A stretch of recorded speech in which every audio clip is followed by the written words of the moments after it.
All right, so let's talk, this afternoon we're talking a little bit about change management.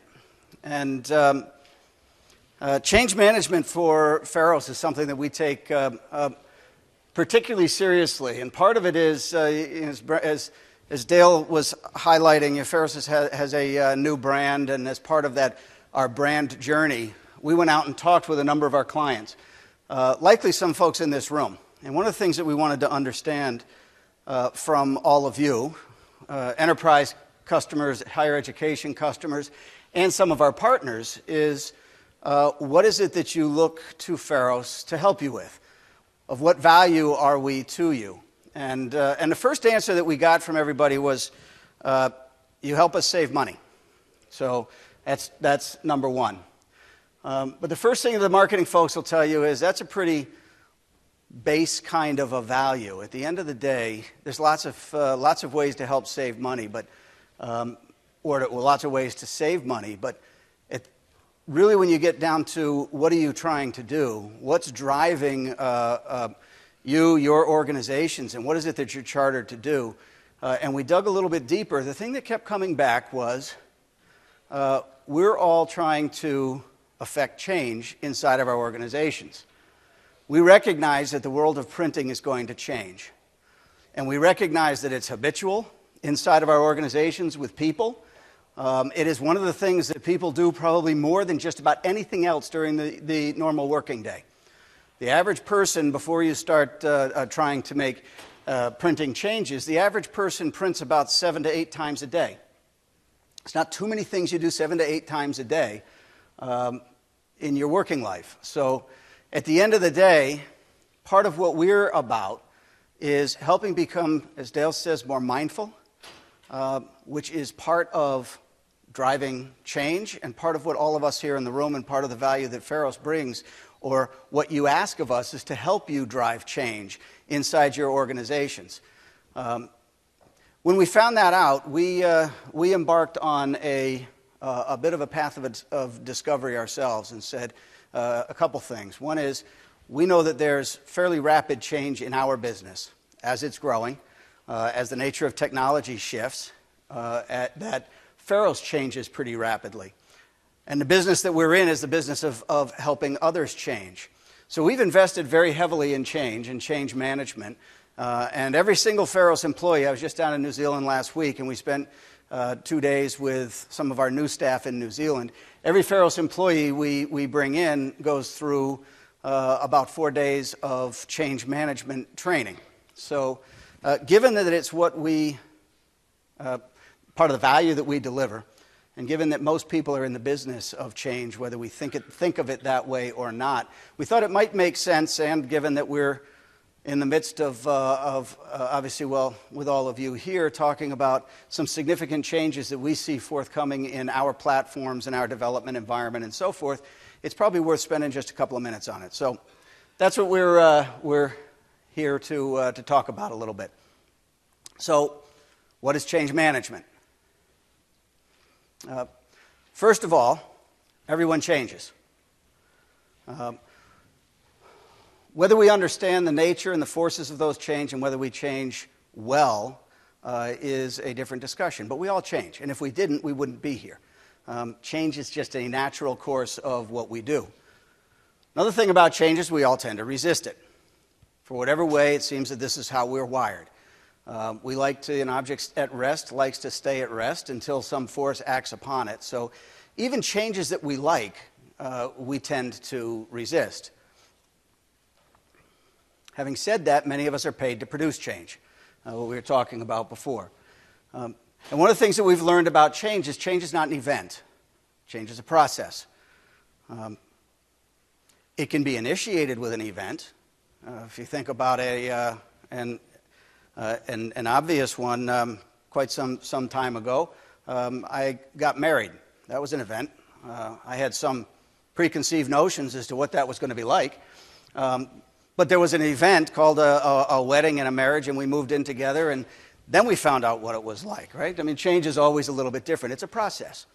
Found out that I didn't get as much closet space as I usually need. And my wife found out how difficult I am to live with. But Regardless, whatever we're looking at, whatever change, whether it's a change that we love and want, or whether it's a change that is being thrust upon us, it's a process. So, another element of change is it requires action. Talked about a body at rest tends to stay at rest. Part of change management and managing is always being aware and being prepared to take actions on what we learn. So at the end of the day, anything that we do, and you've heard me talk about the S3, coming here and learning a bunch of things is great. If we don't convert it into action, and action can be stopping things, starting things, if we don't convert it into action, nothing happens.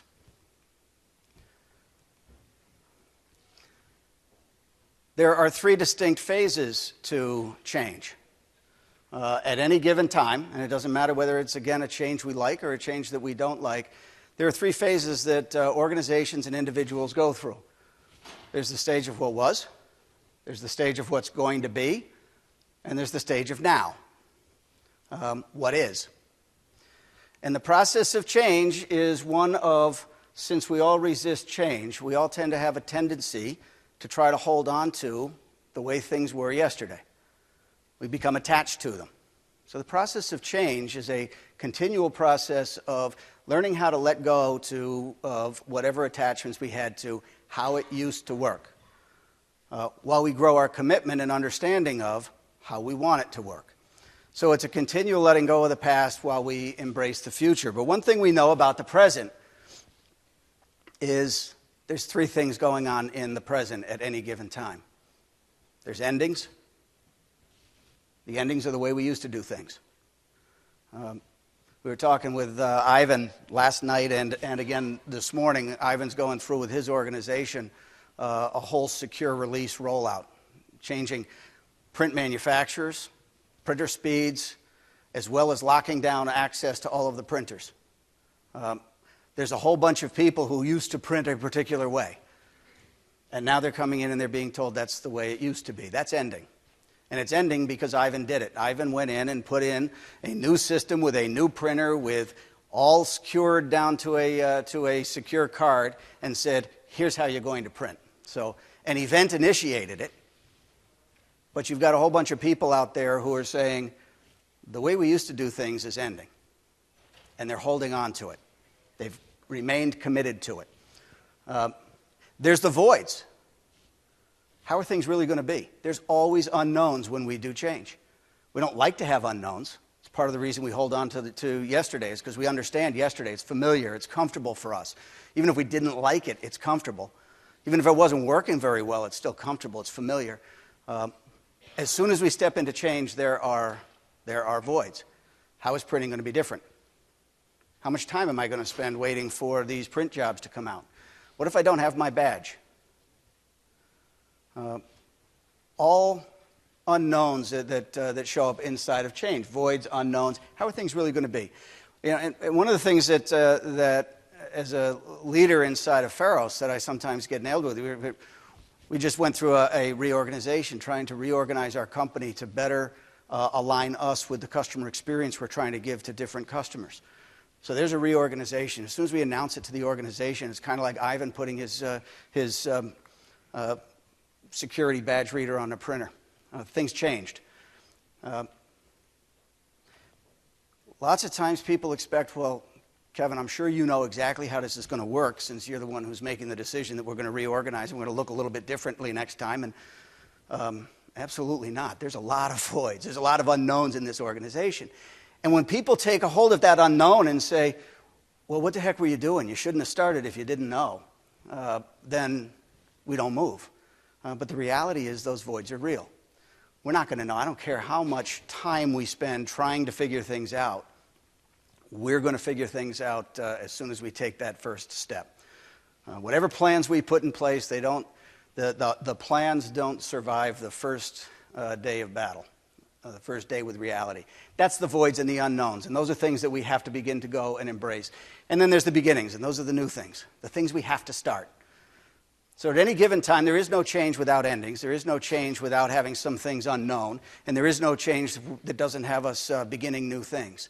All of these things are going on inside of today.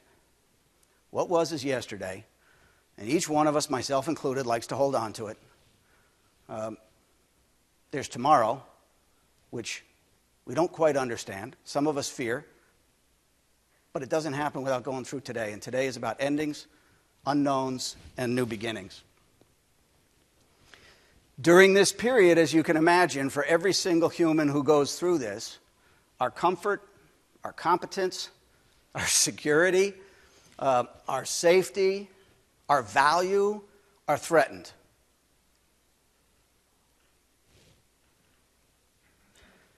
Change is about people, and it makes it personal. Sometimes when we go to business, in a business, we don't like to make it personal. It's just business. Everything's personal. We are irrational beings. We are emotional beings. So whether we like it or not, that's something we have to deal with.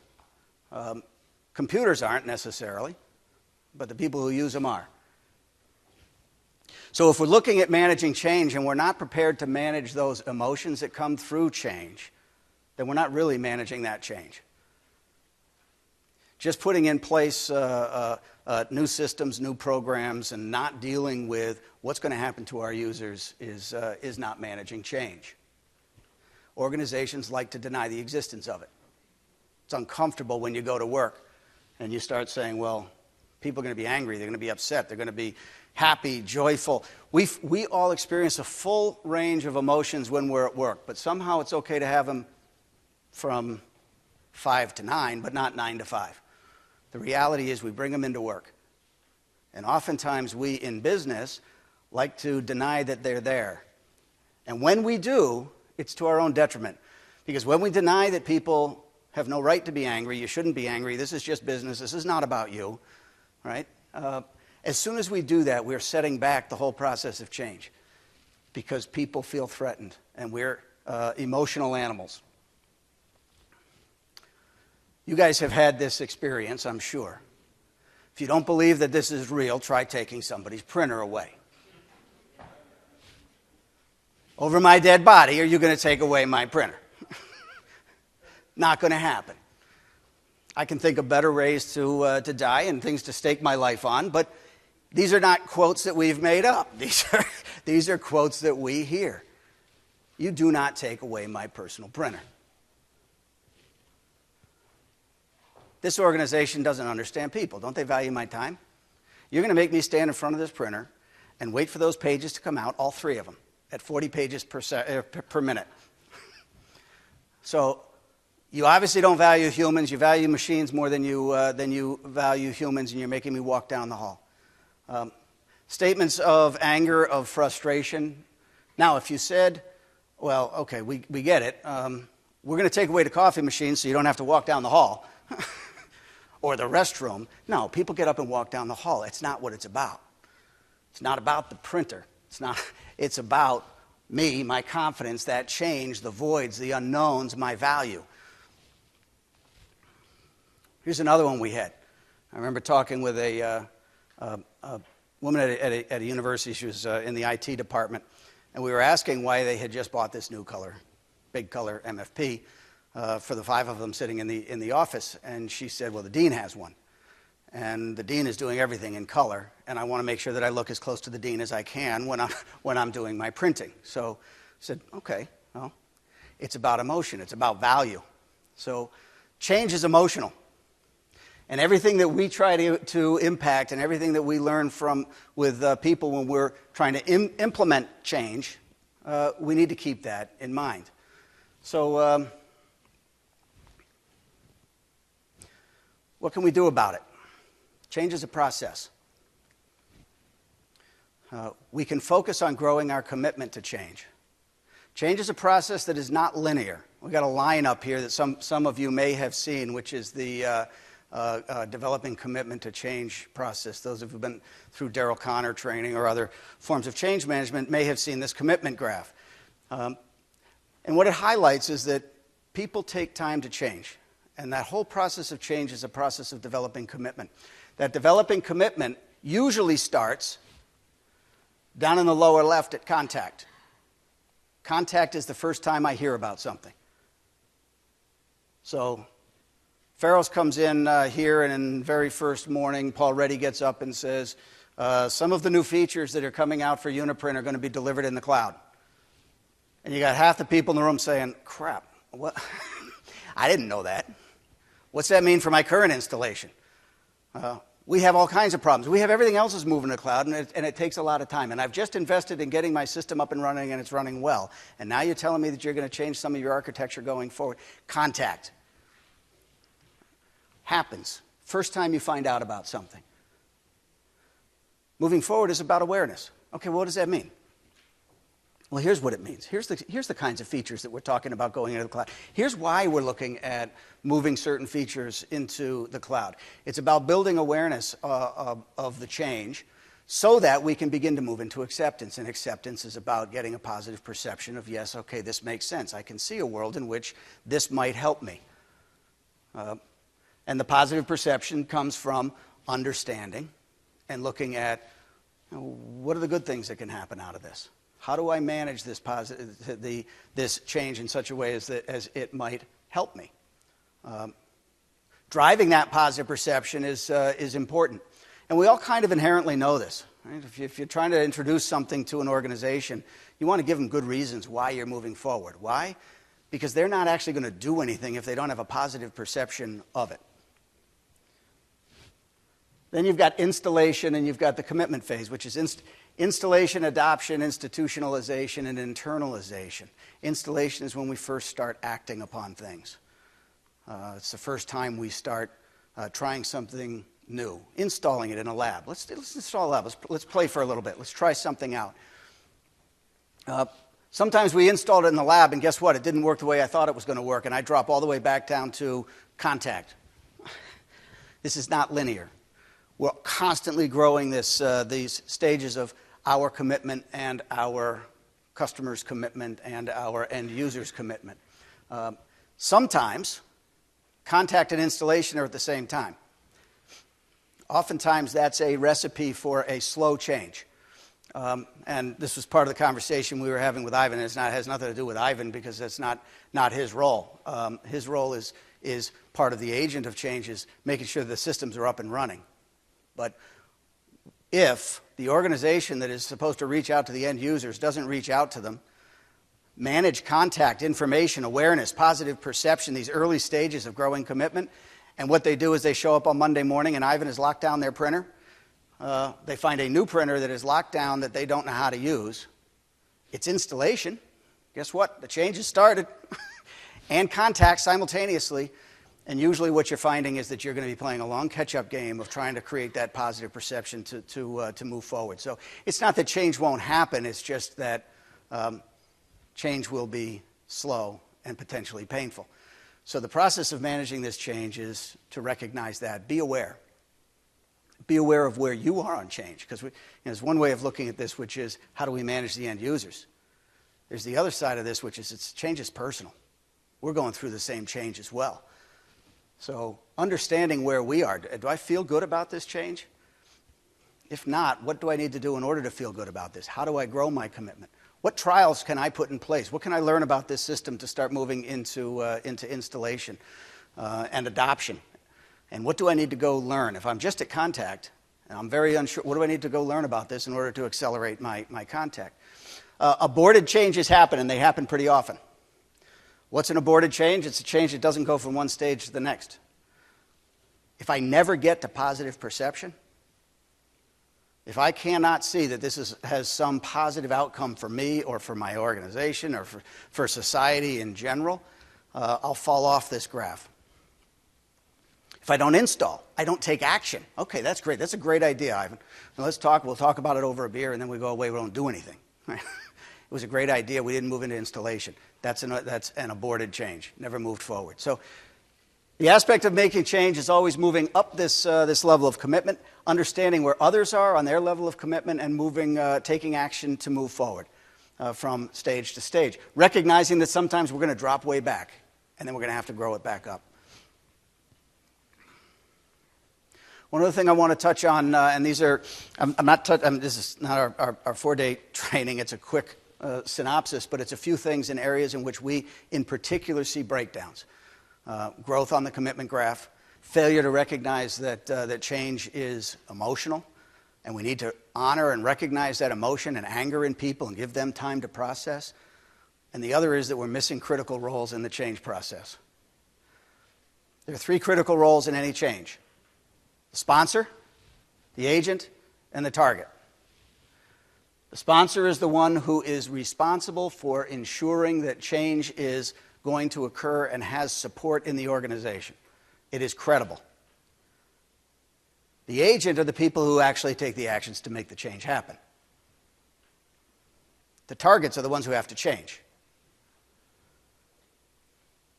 In Ivan's world, the targets are all of the employees. All the employees are changing their print process. They might not know it yet, and there's tens of thousands of them, but they're the targets. This is where we're trying to get the fundamental aspect of change. Ivan is one of the agents of change. He's putting in the conditions to make that change capable. If he is lacking a strong sponsor at the top that provides that credibility for when the targets decide they don't like what Ivan's doing, and they go right back up to their senior vice president and say, this is the dumbest thing that I have seen this organization do in the 20 years I've been working here, taking away my personal printer and locking down printing. And their senior VP says, well, let me look into that, and Ivan cut it out. Right? There's lack of sponsorship, and there is a change that is either not going to happen or, again, is going to be long and painful. Sponsors without agents. We see these. This is the executive who says, all right, we're all changing our printing behavior. We're going to be a sustainable organization. We're going to drop printing by 20% as an institution. Okay? Go. There's the speech. It's important. Nothing happens. There are no agents who are making the conditions available for the change. Many of us in this room are, we all in this room play different roles at different times. But many of what we're doing in our organizations, we're playing this agent role. We're in the primary agent role of making change possible. And if we don't understand the nature of the targets and what has to happen to their change and what that commitment looks like, or we don't have sponsors, then we've got a challenge and a risk of this change not working well. So, a few things that we've talked about. Change is a process. It's not an event. It doesn't happen overnight. Be patient. Change is personal. Be compassionate. When you go to take somebody's personal printer away and they really get upset and they start complaining about it, they're not complaining about their personal printer. It's not about their personal printer. It's about the message the organization is saying to them, which is either you're not important enough, you don't warrant this investment that we have in you, we're taking something away that allowed you to be productive, so you are of somehow less value to us. These are things that people will look at and say, okay, that's worth getting upset about, not the printer. It's rarely about that. It's about something much deeper than that. So be compassionate, because those changes are always personal. 3 roles required: sponsor, agents, and targets.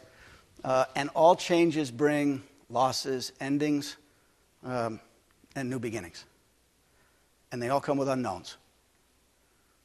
If we stop and not move forward because we are not convinced, or we're convinced that there are things we don't know, guess what? If we wait, you get the analysis paralysis. We're not going to move until we know everything that we need to know.